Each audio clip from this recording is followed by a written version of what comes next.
দর্শক, পর্দায় আমরা যে নদীটি দেখতেছি এটা মূলত রূপ নদীর শাখা নদী।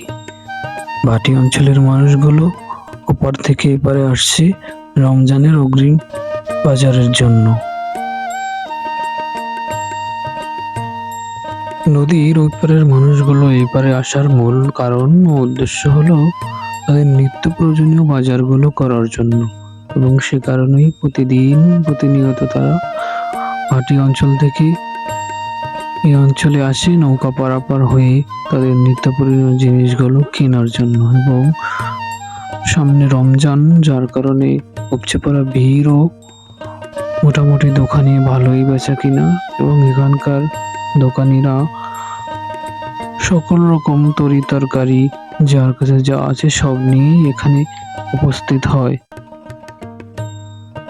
রমজান উপলক্ষে মানুষ যার সাধ্যে যতটুকু আছে সে অনুযায়ী বাজার করতেছে।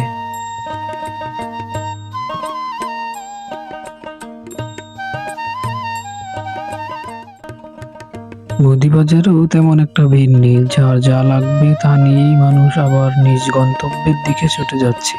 মাছের বাজারেও তেমন একটি ভিড় নেই। রমজান উপলক্ষে ক্রেতারা টুকটাক যার যা প্রয়োজন সেই অনুযায়ী মাছ কিনছে, এবং বিক্রেতারাও সানন্দে মাছ বিক্রি করছে রমজানের উপলক্ষে।